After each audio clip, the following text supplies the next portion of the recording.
그러니까 대칭이냐 아니냐가 절 중요한 게 아니라 저는 안정적인 관절이냐 아니냐를 결정하는 두 가지 요인이, 하나는 호흡을 방해하지 않는지를 보는 거고 움직임이 정상적이냐를 보는 거예요. 근데 호흡이 정상적이냐 움직임의 패턴이 정상적이냐는 가동범위랑 상관없잖아요. 이거 보면 어떻게 돼 있어요? 이거 척추뼈 같이 생기지 않았어요? 이게 척추뼈 같이 생기고 이 앞에 뒤에는 뭐예요? 근육 조직 같이 생기지 않았어요? 그래서 우리의 사람에 있는 신체는요, 셀프 서포팅 스트럭처가 이게 아니에요. 우리는 어떻게 돼 있어요? 가이와이어 스트럭처로 돼 있어요. 그래서 구조물로 짜지고 그 다음에 근육으로 섞어 짜서 장력 구조물을 만들어요. 내가 단기간에 빠른 효과를 보고 싶다 그러면 TP 풀어야 되죠. 근데 내가 장기간으로 만약에 운동을 계획하고 있다, 그럼 TP 푸는 게 중요하지 않다는 거죠. 제가 아까도 말했듯이 TP에 집착하는 것보다 환경을 바꿔야 된다니까. 내가 매일매일 움직일 수 있는 자세를 만드는 환경을 바꾸거나 내가 매일매일 움직일 수 있는 동작을 만약에 한다고 그러면 그걸 바꿔야 됩니다.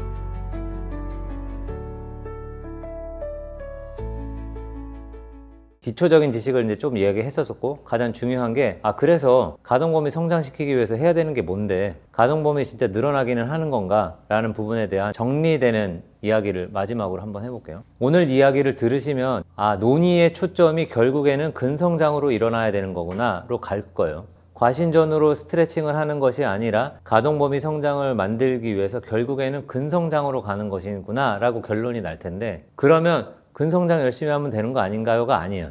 그러면 내일 근성장의 퍼포먼스를 증가시키기 위해서 우리는 과연 무엇을 해야 되는가 라로 돌아와서 숨 쉬는 몸을 만드는 걸로 돌아올 계획이에요. 숨을 쉬는 능력을 회복하는 게, 호흡하는 능력을 강제적으로 회복하는 게, 자율적으로 숨을 쉬는 게 아니라 의식적으로 숨을 쉬는 능력을 향상시킴으로 인해서 호흡의 퀄리티를 높이는 게 근성장에 얼마나 도움이 되는지를 이제 알게 되고, 이제 그게 되면 이제 제가 이제 유튜브나 이런 데서 얘기하기 위해서 호흡의 퀄리티를 높여야 된다, 복압 유지 능력을 잡아야 된다, 그 다음에 결국에 근성장해야 된다, 근성장해야지 가동범위 성장한다, 이렇게 이제 결론이 이제 도달할 수가 있는 거예요. 그래서 이제 이해는 됐습니까? 제가 아까 처음에 설명했을 때 복막에 둘러싸여 있는 아이가 기압이 있다, 볼디 가지고 있는 기압이 있는데요, 기압이 내 몸에 구멍을 내서 바람이 늘어갔다 빠졌다를 반복하는 게 아니라 내 몸에 있는 공간의 기압차를 늘렸다 줄어들었다를 끊임없이 반복해서 호흡을 일으킨다라는 게 이제 머릿속에 일단 들어와 있어야 됩니다. 그래서 호흡하는 능력이면 바로 흉막과 복막에 둘러싸이는 기압차를 변형시키고 유지하는 능력이에요. 그냥 그 머릿속에 일단 하나를 장착을 해놓고 이제 다음번 설명을 한번 들어가 볼게요. 아까 제가 사람의 몸을 유지하기 위해서 자세나 동작을 만들어내기 위해서 구조물에 아니면 근육에 이렇게 근력에 지지해야 된다고 그랬잖아요. 그 근력과 구조물을 지지하는 거를 통해서 우리 몸을 만든다라고 하는 거를 지칭하는 용어가 있어요. 그걸 뭐냐면 가이와이어 이펙트, 가이와이어 스트럭처라고 그래요. 그게 뭐냐면 장력체로 내 몸을 만드는 거예요. 장력체. 근데 내 몸에 있는 스트럭처, 구조물을 만드는 방법이요, 크게 이거는 이제 해부학이 아니라 건축이나 물리학에서 구조물을 만드는 방법이 크게 이렇게 4가지가 있어요. 4가지. 어떻게 4가지가 있냐면 레고 블록처럼 하나씩 쌓아 올리는 거예요. 쌓아 올려가지고 탑을 높게 올리는 거예요. 이게 셀프 서포팅 스트럭처라고 해서 그냥 올리는 겁니다. 그다음 두 번째로, 내가 셀프 서포팅 스트럭처를 하나 만들어 놨어. 하나 만들어 놓고요, 이 고리고리에다가 줄을 매달아 놓은 거야. 이렇게 줄을 매달아. 이 와이어가 하나 추가된 거죠. 와이어가 이제 만들어진 스트럭처인 거야. 근데 이게 보니까 이거보다 다른 방법으로 또 만들 수 있을 것 같아. 그렇게 해서 요 레고 블록을 이렇게 부셔버리는 거야. 이렇게 구조물로 바꾼 거야. 이런 구조물로 바꿔. 벽돌에서 어떻게 됩니까? 소쿠리 같은 걸로 바꾸는 거예요. 저런 구조물로 바꿔놓은 상태에서 높이 올리고, 마지막에 하나 나오는 거야. 이거를 소쿠리 같은 거를 구조물을 다 올려놓은 다음에 여기에 와이어를 붙이는 거예요. 여기 와이어를 이렇게 붙여놔. 이 4가지 구조물로 탑을 올릴 수가 있는데요, 여기서 가장 높이 가장 적은 무게로 올라갈 수 있는 데가 얘예요. 얘. 이거 보면 어떻게 돼 있어요? 이거 척추뼈 같이 생기지 않았어요? 이게 척추뼈 같이 생기고 이 앞에 뒤에는 뭐예요? 근육 조직 같이 생기지 않았어요? 그래서 우리의 사람에 있는 신체는요, 셀프 서포팅 스트럭처가 이게 아니에요. 우리는 어떻게 돼 있어요? 가이와이어 스트럭처로 돼 있어요. 그래서 구조물로 짜지고 그 다음에 근육으로 섞어 짜서 장력 구조물을 만들어요. 이 상태에서 만들어 놓으면 어떻게 됩니까? 높은 척추를 세우거나 자세를 유지하는데 상당히 유리한 형태가 돼요. 적은 무게로 큰 높이를 만들 수가 있단 말이에요. 큰 높이 올라갈 수가 있단 말이에요.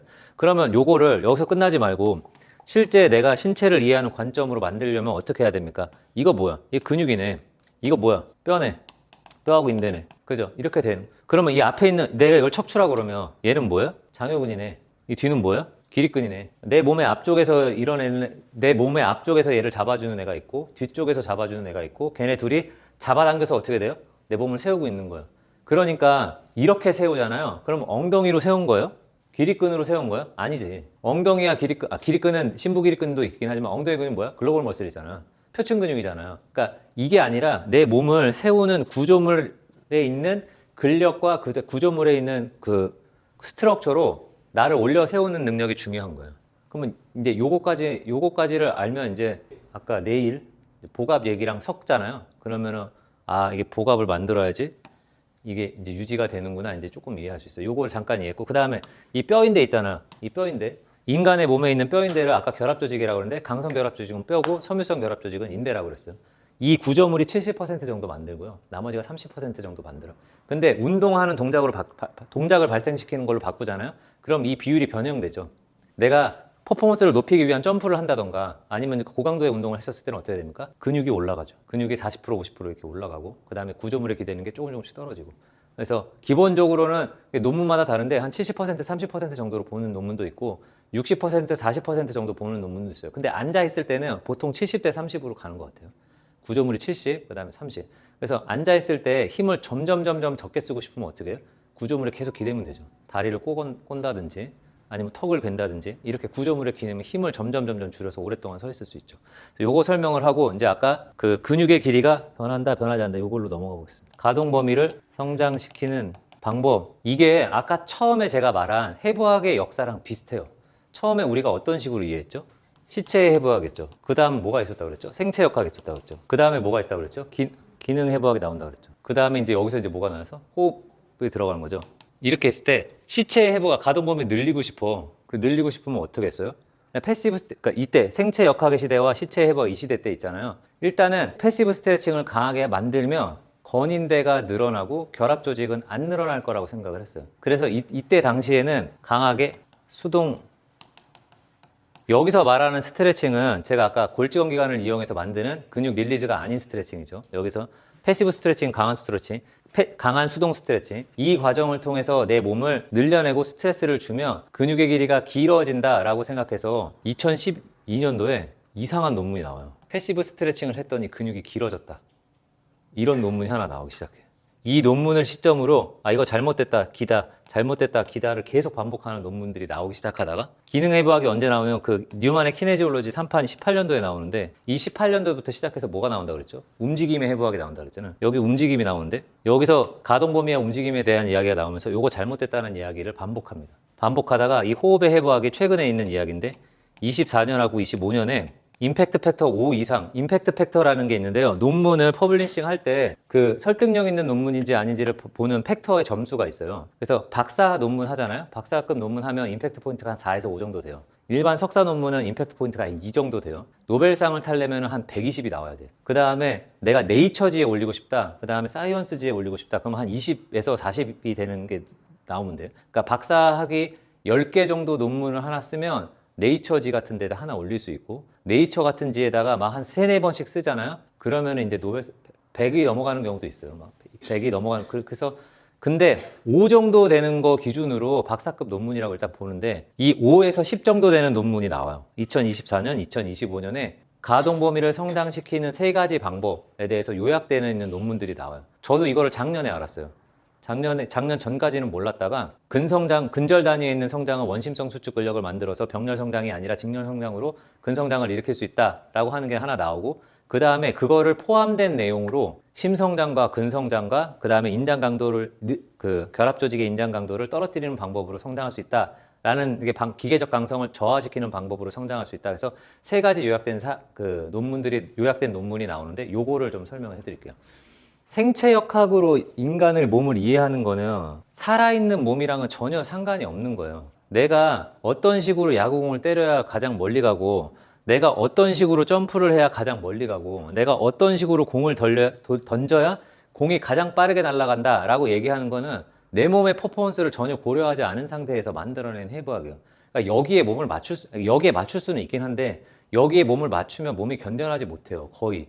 그래서 야구로 보면 예전에는 가동 범위를 엄청 키워야지 공을 빠르게 던질 수 있다고 생각을 했어요. 그래서 예전에는 공을 던지는 투수들이 팔을 뒤에서 가져와서 앞으로 던졌단 말이야. 근데 뒤에서 가져와서 앞으로 던지는 것보다 더 좋은 움직임이 있더라. 옆으로 돌면 되잖아. 이렇게 된 거야. 그래서 옆으로 빠르게 돌면은 공을 회전력을 더 많이 가질 수 있기 때문에 공을 더 빨리 던질 수 있을 거잖아. 이렇게 생각을 한 거야. 그렇게 해가지고 몰아붙여서 생체 역학의 해부학으로 사람을 몰아붙이면 어떻게 됩니까? 팔꿈치가 다 찢어지는 거예요. 투수들이. 토미전 수술 같은 게 엄청나게 많이 만들어지는데요. 사람의 몸을 고려하지 않은 상태에서 이게 나오는 거예요. 그래서 생체 역학의 중심으로 있어서 그 해부학을 했었을 때 어떤 얘기가 나오냐면 내 몸을 가동 범위를 성장시키기 위해서 방법이 하나 있는데 스트레칭 많이 하면 패시브 스트레칭 하면 돼. 그 다음에 12년도에 어떤 논문이 나오냐면 그래서 근육의 길이가 길어진다 이런 논문이 나와. 어떤 논문이 나오냐면 내가 패시브 스트레칭을 계속 하잖아. 계속하면 근육의 길이가 길어지는 현상이 벌어진다라는 논문이 나오기 시작하면서 그 뒤에 이 논문을 반박하는 논문과 이 논문을 뭐라고 할까 지지하는 논문으로 나눠가지고 논문이 계속 나와요. 근데 진실을 가릴 수 없잖아요. 진실을. 그러니까 한 사람을 영원히 속이거나 여러 사람을 일시적으로 속일 수는 있어도 여러 사람을 영원히 속일 수는 없잖아요. 그렇게 해서 나중에 논의가 어느 쪽으로 흘러가기 시작하냐면 12년도에 논문이 나온 이후에 어떤 식으로 이게 보니까 기계적 강성이 저하해서 가동 범위가 늘어나는 것 같아 이렇게 얘기한 거예요. 아까 뭐라고 했습니까? 가이와이어드 스트럭처라고 그랬잖아요. 그 가이와이어 스트럭처에 기계적 강성이 담당하고 있는 결합 조직 있잖아요. 강성 결합 조직과 그 다음에 섬유성 결합 조직에 메카니컬 스트레스가 줄어들어서 내가 가동 범위가 늘어나는 것으로 보인다라고 이야기를 해요. 그럼 그게 무슨 소리예요, 결국에는? 인대 찢어졌다는 소리예요. 인대 찢어져서 가동 범위가 늘어나는 것처럼 보인다라고 얘기를 해. 근데 그럼에도 불구하고 계속 논문이 나오긴 해요. 아니 이거 계속 스트레칭을 했더니 근절 단위에서의 길이가 변화가 일어나는 것 같은데? 라는 논문들이 계속 나오기 시작하는데 12년도 말부터 시작해서 그 논문들이 제가 이제 보니까 한 1cm 늘어났다 이렇게 돼 있어요. 그러니까 유의미한 성장이 아니야. 유의미한. 근육의 길이가 늘어나기는 늘어나는데 스트레칭 많이 하면 늘어나기는 하는데 유의미한 성장이 아니야. 진짜 너무 미미한 성장이 일어나는 것 같아. 라고 하면서 나중에 18년대 기능 해부학의 시대가 딱 나오잖아요. 그때 완전히 이제 얘기가 안 늘어나. 이렇게 나와요. 근육의 길이는 안 늘어나. 안 늘어나고 그 다음에 어떻게 되는가? 네가 인내력이 늘어나. 이런 식으로 가는 거야. 네 인내력이 늘어나면 어떻게 돼요? 고통이 아닌 거라고 느끼는 거잖아.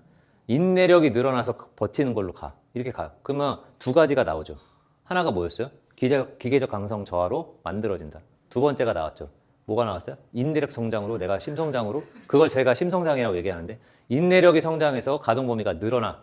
이렇게 나오기 시작해. 기능 해부학의 시대에. 그러다가 최근에 근성장에 대한 정의가 바뀌기 시작해요. 예전에는 근성장을 어떤 식으로 정의했냐면 근성장을 근비대인데 아까 우리가 했던 말로 하면 어떻게 돼요? 근섬유 성장은 아니죠. 섬유는 아니잖아. 그죠? 근절 단위의 성장이 아니라 근다발 성장으로 봤단 말이야. 근다발 단위의 성장으로 봐서 내가 근육 다발이 점점 두꺼워지는 거를 근성장으로 봤어요. 이렇게 두꺼워지는 거를. 그런데 제가 아까 항상 이야기를 할 때 이걸 근섬유 기준으로 볼 것인지 근절로 볼 것인지 근다발로 볼 것인지라고 얘기했잖아요. 근데 기능 해부학의 시대에 넘어오기 시작하면서 18년도부터 넘어오기 시작하면서 이게 이렇게 되는 것 같은데 근절 단위 성장이 일어나는 것 같은데 이런 논문이 나오기 시작해. 이런 논문이 나오기 시작하면서 요거를 가동 범위 성장에 만들 수 있는 거 아니야? 가동 범위 성장에 적용해 볼 수 있는 거 아니야? 라기 시작하는 흐름이 24년대에 딱 나오는 것 같아요. 24년도하고 25년도에 논문을 제가 여기다 적어 놓은 게 있는데 여기서 성장은 세 가지 방법으로 됩니다라고 딱 요약한 리뷰 논문이 하나 나와요. 그게 뭐냐면 1번이 기계적 강성 저하, 아까 처음에 얘기했던 거. 그 다음 두 번째가 심성장, 인내력 성장. 인내력에 익숙해지는 거죠. 그 다음 세 번째, 근절 단위의 성장이 근육의 가동 범위를, 관절의 가동 범위를 늘리는 것 같다라고 딱 나오고 제가 생각했었을 때는 거의 이게 총정리를 한 것 같아요. 그래서 선생님 그러면 이제 문제가 뭐냐면 근성장에 대해서 조금 더 알아보면 되잖아요. 근성장을 어떻게 정의할 것인가. 그래서 근성장에 대한 설명을 한번 해보겠습니다. 근성장이 그러니까, 여기 있구나. 심성장이라는 말을 정확하게는 용어가 통증 내성이 증가한다 이렇게. 그러니까 아픔을 견디는 능력이 증가한다 이렇게 해서 그 다음에 여기에 이제 그 기계적 강성이 저하된다는 거는 근육의 말단 부위 있잖아요. 거기에 인대가 찢어지고 있다는 소리고 이 인대가 찢어지는 것에 어떻게 합니까? 견뎌내는 능력이 증가한다라는 걸로 나오는 거예요. 이렇게 정리를 하고 그 다음에 제가 그거 근성장에 대해서를 한번 정리해 볼게요. 근성장이 예전에 이거 근비대로 쓰죠. 근육이 그 양적으로도 커지고요, 부피적으로도 커지는 거예요. 그래서 질량도 커지고 그 다음에 부피도 커지고. 그러면 근육이 어느 정도 이제 길이를 가지고 있는 근육이라면 얘가 예전에는 부피가 늘어나려면 어떻게 했어요? 이렇게 늘어났어요. 중첩되면서 늘어나는 거예요. 중첩돼서 늘어나서 옛날에는 근성장과 근비대를요, 이거를 뭐라고 얘기하냐면 이걸 병렬 단위의 성장이라고 해요. 그래서 근성장과 근비대를 병렬 단위에 있는 성장으로만 봤었어요. 근데 이렇게 되면은 뭐가 늘어납니까? 근다발이 늘어나죠. 근다발의 성장이 근성장으로 보는 거예요. 근데 근성장의 정의가 바뀌기 시작해. 근성장의 정의를 어떻게 바꾸기 시작하냐면 나중에 보니까 아까 24년도에 나왔었던 그 논문들 보면 이게 보니까 근다발이 아니라 여기에 근절이 있는 거예요. 이렇게 근절이 이 근다발 라인에 근절이 있는데 근절이 이렇게 늘어나는데 여기서 이렇게 이런 식으로 늘어나는데 그래서 이거는 어떤 성장이냐면 직렬로 성장하는 거예요. 그래서 이건 근다발이 여기서는 더 이상 근육의 길이가 길어지지 않은 상태에서 근성장이 일어나는데 얘는 지금 어떻게 됩니까? 근절 단위에서 근육이 길어지고 있죠. 근절 단위에서 근육이 길어지는 성장이 일어나고 있다라고 이제 알려지기 시작하고 그럼 이건 어떤 방법으로 만들까? 이 근절 단위에 있는 성장을 일으키는 방법은 뭘까라고 했었을 때 여기서 나오는 주된 방법이요. 원심성 수축 근력을 강화시키면 근절 단위의 성장이 일어난다 이런 식으로 이제 나와요. 그러면 이게 뭐냐면 내가 이두근 있잖아요. 이두근을 근절 단위에 있는 성장으로 만들고 싶어. 그럼 어떻게 하면 이걸 당길 게 아니라 무거운 무게를 당긴 상태에서 버티면서 내려가는 운동을 계속 많이 하는 거야. 그러니까 내가 이거를 10kg, 20kg, 30kg를 들어 올리는 데 집중하는 게 아니라요. 30kg를 버티면서 내려가고 40kg를 버티면서 내려가고 50kg를 버티면서 내려가는 동작으로 만들어 보자는 거예요. 그렇게 되면 원심성 수축 근력을 강화시키는 방법으로 병렬 단위에 있는 성장이 일어나요. 그래서 이게 그러면 선생님 이야기 아닌가요? 라고 물어봤었을 때 최근에는 피트니스 하시는 헬스 트레이너 하시는 선생님들에서도 근성장을요 병렬 단위에 있는 성장에서 두 가지 다 인정하는 추세로 바뀌고 있어요. 그래서 근성장이라 했었을 때 두꺼워지는 것뿐만이 아니라 근절 단위로 길어지는 성장도 일어난다. 그리고 지금 인스타나 이런 데를 보면 이런 부분에 대해서 이야기하시는 선생님들이 굉장히 많아요. 그래서 근절 단위의 성장에 대해서 근데 그러면 이제 근절 단위에 있는 성장이 일어나는 건 좋은데 그럼 본인은 유연합니까? 이렇게 물어보면 안 유연하시긴 하던데 근절 단위의 성장을 일으킨다고 이야기도 하고 실제로 유연한 사람까지는 보면은 별로 없는 것 같아요. 그래서 근성장에 대한 정의를 이런 식으로 바꿔놓기 시작합니다. 그래서 돌아와서 과거에 우리가 어떤 식으로 생각했냐면 근육은 두 가지 성장, 종방향 성장이 그 병렬로만 성장한다 했었는데 요즘은 이제 종방향, 세로 방향으로, 가로 방향으로 성장하기도 한다. 그래서 길어진다. 아까 말한 것처럼 섬유 단위에서는 길어지지 않고 그 다음에 다발 단위에서는 길어지지 않는데 근절 단위에서는 길어진다. 이렇게 해서 요약이 이제 되고 그러면 이제 논의를 이제 조금 확장해서 근절 단위에서 길어지는 부분을 온몸에 적용할 수 있습니까? 라고 봤을 때 저는 되는 것 같아서 어깨 관절하고 고관절하고 그 다음에 전신에 적용을 하면 제가 생각했을 때는 유연해지는 것 같아요. 가동 범위 성장이 만들어지는 것 같아요. 그러면 결국에는 어떤 결론에 이를 수가 있냐면 유연해지지 못한 사람은 운동 안 해서 유연해지지 못한 거예요. 그 다음에 그러니까 유연해지지 않는 사람은 나이 들어서 유연해지지 않는 게 아니라 근육을 못 만들어서 유연해지지 않는 거예요. 그리고 유연해지지 못하는 거는 그 원심성 수축 근력이 약해서 그런 거예요. 원심성 수축 근력을 도모하는 방향으로 훈련의 방향을 몰고 가잖아요. 그러면 근절 단위의 성장을 일으킬 수 있고 그다음 근절 단위의 성장을 일으키면 어떻게 됩니까? 가동 범위를 늘릴 수 있습니다. 그래서 결론이 이런 식으로 날 수 있어요.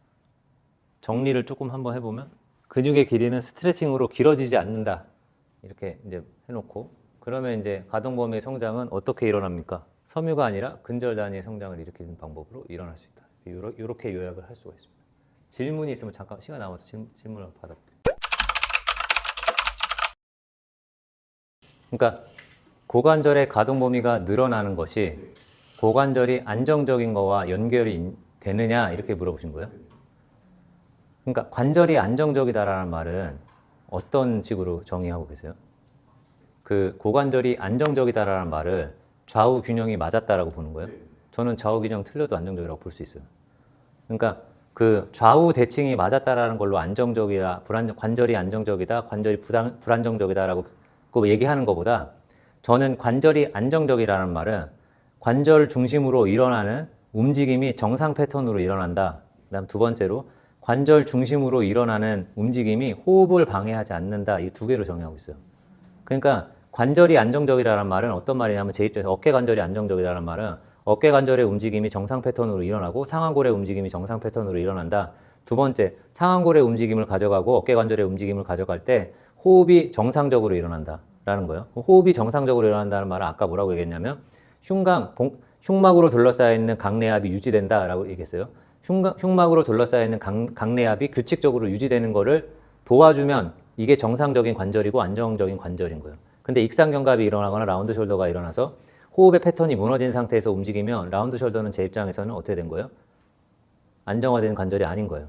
양쪽 다, 그러면 이론님 입장에서는 양쪽 다 라운드 숄더면 안정적인 관절이에요? 이게 뭐예요? 대칭이잖아, 근데. 그러니까 대칭이냐 아니냐가 저를 중요한 게 아니라 저는 안정적인 관절이냐 아니냐를 결정하는 두 가지 요인이 하나는 호흡을 방해하지 않는지를 보는 거고 움직임이 정상적이냐를 보는 거예요. 호흡이 정상적이냐 움직임의 패턴이 정상적이냐는 가동 범위랑 상관없잖아요. 이거는. 그래서 저는 단순히 가동 범위를 향상시킬 수 있는 방법이 원심성 수축 근력을 강화시켜서 근절 단위에 있는 성장을 일으키면 일어납니다 라고 얘기한 거지 그 방법으로 만들면 관절이 안정화된 겁니까? 라는 거랑은 논의가 다른 이야기죠. 다른 얘기. 근데 그 관절 안정화라는 말도 저는 이런 식으로 정의하고 있으니까 그러니까 좌우 규칙이 맞았다고 정의하는 게 아니라 호흡 방해하지 않고 움직임을 정상적으로 유지하는 거냐라고 하니까 적용 분야가 완전 다른 거죠. 관절 가동 범위는 늘었는데 그 호흡을 방해할 수 있죠. 그 다음에 가동 범위는 늘었는데 정상적으로도 움직일 수 있죠. 근데 가동 범위는 늘었는데 호흡이 규칙적으로 일어날 수도 있고 그러니까 그 두 개 서로 다른 이야기라고 생각하고 있어요. 관절 사이의 공간이 워낙에 큰 거야. 그러니까 관절 사이에 있는 공간이 크게 태어난 거야. 그러니까 내가 이걸 돌릴 수 있는 가동 범위가 넓은 거예요. 그 렉시티 테스트라고 해가지고 관절 사이에 있는 가동 범위가 큰 사람들이 있어요. 그냥 그 손가락이 막 여기 닿고 뺑리고 막 이런 사람도 있단 말이야. 그런 사람들은 힘이랑 상관없이요. 관절이 공간이 넓은 거야. 돌아다닐 수 있는 공간이 많은 거야. 그런 경우가 있죠. 근데 그런 사람들 중에서 힘이 있고 없고는 뭐로 결정돼? 운동했냐 안 하냐로 결정되는 거예요. 그쵸. 그리고 또 하나는 마음이 편해지면 TP가 다 풀려요. 그러니까 그게 있어요. 일단은 로또를 한 10번 연속으로 맞아보십시오. 그러면 심신이 이완되기 시작할 텐데 생각만 해도 지금 이완이 되지 않아요? 그래서 그 마음을 풀어야지 몸이 풀리는 게 더 맞는 거고 제가 아까 처음에 그걸 깨야 된다고 그랬잖아요. 완전히 잘못된 방법이에요. 그 TP 안 깨져요. 그 TP를 깨트리는 게 아니라 마음을 풀어놔야지 풀리는 거고 마음이 푸는 것보다도 또 만약에 이제 좀 피지컬적으로 하고 싶으면 이제 트리거 포인트를 그 골직원 기관을 잘 자극시켜 가지고 풀어야 된다. 이제 이렇게 되는 거죠. 아니요, 그런 건 아닌 것 같은데 그 목적에 따라 다른 것 같아요. 내가 단기간에 빠른 효과를 보고 싶다 그러면 TP 풀어야 되죠. 근데 내가 장기간으로 만약에 운동을 계획하고 있다 그럼 TP 푸는 게 중요하지 않다는 거지. 그러니까 내가 회원님들이 왔는데 내가 그 짧은 기간 동안 퍼포먼스를 높이는 일들이 필요해. 그럼 TP 푸는 게 좋죠. 근데 내가 오늘, 내일, 모레 항상 이 사람이랑 규칙적으로 반복해서 운동하고 훈련한다거나 생각한다고 한다면 TP에 집착할 필요가 없는 거죠. 제가 아까도 말했듯이 TP에 집착하는 것보다 환경을 바꿔야 된다니까. 내가 매일매일 움직일 수 있는 자세를 만드는 환경을 바꾸거나 내가 매일매일 움직일 수 있는 동작을 만약에 한다고 그러면 그걸 바꿔야 되는 거예요. 예를 들어서 내가 이제 음식점을 한다고 했었을 때 그 조리통이 위에 있어. 그래서 위에 있는 거를 계속 끄집어서 꺼내야 한다고 그러면 내가 이제 어깨에 뭉칠 거 아니에요? 걔 조리통을 아래로 내려놔야지. 그 조리통을 아래로 내려오는 상태를 만들어야 내가 이게 해결될 거 아니에요. 그러니까 이거를 조리통을 위에 올려놨는데 TP 풀 이게 아니잖아요. 그러니까 환경을 먼저 바꿔야 되는 거예요.